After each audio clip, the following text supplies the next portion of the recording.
আসসালামু আলাইকুম, স্বাগতম আপনাদের আমাদের নিউজে। মিরপুরের হোম অফ ক্রিকেটে আজ যা ঘটল তাকে এক কথায় বলা যায় টাইগার গর্জন। সিরিজের প্রথম ম্যাচে হার, পিঠ দেয়ালে ঠেকে যাওয়া অবস্থা, সেখান থেকে যেভাবে বাংলাদেশ আজ ঘুরে দাঁড়িয়ে নিউজিল্যান্ডকে 6 উইকেটে হারিয়ে সিরিজে সমতায় ফিরল, তা সত্যিই অবিশ্বাস্য। আজকের জয়ের নায়ককে 5 উইকেট নেওয়া গতিদানব নাহিদ রানা, নাকি 58 বলে 76 রানের বিধ্বংসী ইনিংস খেলা তানজিদ হাসান তামিম, নাকি ইনজুরি নিয়েও লড়ে যাওয়া অধিনায়ক নাজমুল হোসেন শান্ত? আজকের পুরো ম্যাচের রোমাঞ্চকর সব মুহূর্ত নিয়ে আমাদের আজকের এই বিশেষ প্রতিবেদন। আজ ছিল 20শে এপ্রিল 2026, 3 ম্যাচ সিরিজের দ্বিতীয় ওয়ানডে। বাংলাদেশের জন্য এই ম্যাচটি ছিল ডু অর ডাই বা বাঁচা মরার লড়াই। প্রথম ওয়ানডেতে হারের পর আজ হারলেই হাতছাড়া হতো সিরিজ। এমন এক কঠিন সমীকরণে টস ভাগ্য সহায় হয়নি বাংলাদেশের। নিউজিল্যান্ড টসে জিতে প্রথমে ব্যাটিং করার সিদ্ধান্ত নেয়। মিরপুরের স্লো পিচে শুরুতে নিউজিল্যান্ডের রান পাহাড় গড়ার একটা সম্ভাবনা ছিল, কিন্তু টাইগার বোলারদের মনে ছিল অন্য কিছু। ইনিংসের শুরু থেকেই নিউজিল্যান্ডকে চেপে ধরে বাংলাদেশের পেসাররা। দলীয় মাত্র 28 রানেই কিউইরা হারিয়ে ফেলে তাদের 2 ওপেনারকে। শরীফুল ইসলাম শুরুটা করেছিলেন ঠিকই, কিন্তু আজকের দিনের মূল আকর্ষণ ছিলেন নাহিদ রানা। প্রথম ওয়ানডেতে তিনি ছিলেন কিছুটা খরুচে, 10 ওভারে 65 রান দিয়ে পেয়েছিলেন মাত্র 1 উইকেট। কিন্তু আজ যেন রুদ্রমূর্তি ধারণ করলেন এই তরুণ ফাস্ট বোলার।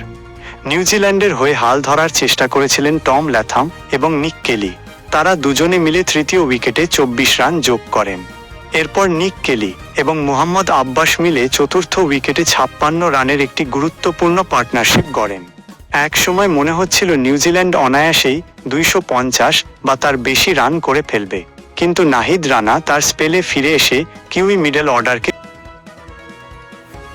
নিক কেলি দুর্দান্ত খেলছিলেন, কিন্তু ব্যক্তিগত 83 রানে তাকে থামিয়ে দেন রানা। 102 বলের সেই ইনিংসে ছিল 14টি 4-এর মার। কেলি আউট হওয়ার পরই নিউজিল্যান্ডের ইনিংস তাসের ঘরের মতো ভেঙে পড়ে। নাহিদ রানা 10 ওভারে মাত্র 32 রান দিয়ে শিকার করেন 5টি উইকেট। এটি ওয়ানডে ক্রিকেটে তার দ্বিতীয় 5 উইকেট শিকার। তাকে যোগ্য সঙ্গ দিয়েছেন শরীফুল, তাসকিন এবং রিশাদরা। ফলে 48.4 ওভারে নিউজিল্যান্ড অল আউট হয় মাত্র 198 রানে। 199 রানের লক্ষ্য ওয়ানডে ক্রিকেটে খুব বড় কিছু নয়, কিন্তু মিরপুরের উইকেটে যে কোনো লক্ষ্যই বিপজ্জনক হতে পারে। বাংলাদেশের শুরুটা আশানুরূপ হয়নি। ওপেনার সাইফ হাসান দলীয় 10 রানের মধ্যেই বিদায় নেন। এরপর সৌম্য সরকার এলেন, দেখলেন, কিন্তু জয় করতে পারলেন না। মাত্র 8 রান করে তিনি যখন আউট হলেন, বাংলাদেশের স্কোর বোর্ডে তখন মাত্র 21 রান। গ্যালারিতে থাকা দর্শকদের মনে তখন ভয়ের ছায়া, আবার কি ব্যাটিং ধস হবে? কিন্তু সেই ভয়কে আনন্দে রূপ দিলেন তরুণ তুর্কি তানজিদ হাসান তামিম। আজ তিনি যেন ব্যাটিং নয়, নিউজিল্যান্ড বোলারদের ওপর তলোয়ার চালিয়েছেন। মাত্র 58 বলে 76 রানের এক ঝোড়ো ইনিংস, 10টি 4 আর 4টি ছক্কায় মাঠের চারদিকে বল পাঠিয়েছেন তিনি। তামিমকে উইকেটের অপর প্রান্তে যোগ্য সঙ্গ দিচ্ছিলেন অধিনায়ক নাজমুল হোসেন শান্ত। এই দুজন মিলে তৃতীয় উইকেটে 110 বলে 120 রানের একটি ম্যাচ জেতানো পার্টনারশিপ গড়েন।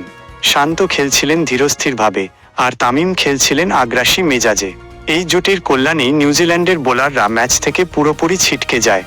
আজকের ম্যাচটি লিটন দাসের জন্য ছিল অত্যন্ত বিশেষ। এটি ছিল তার ক্যারিয়ারের 100তম ওয়ানডে। যদিও তিনি বড় স্কোর করতে পারেননি, 11 বলে 7 রান করে আউট হয়েছেন, তবুও জয়ের দিনে এমন মাইল ফলক তাকে আনন্দ দেবে। অন্যদিকে অধিনায়ক শান্ত তার 50 পূর্ণ করার পর পেশির টানে বা ক্র্যাম্পের কারণে রিটায়ার্ড হার্ট হয়ে মাঠ ছাড়তে বাধ্য হন। 71 বলে 50 রানের এক দায়িত্বশীল ইনিংস খেলে তিনি জয়ের ভিত গড়ে দিয়ে যান। শান্ত মাঠ ছাড়লেও বাংলাদেশের জয় তখন কেবল সময়ের ব্যাপার ছিল। তাওহিদ হৃদয় 30 রান এবং মেহেদী হাসান মিরাজ 8 রানে অপরাজিত থেকে জয়ের কাজ সম্পন্ন করেন।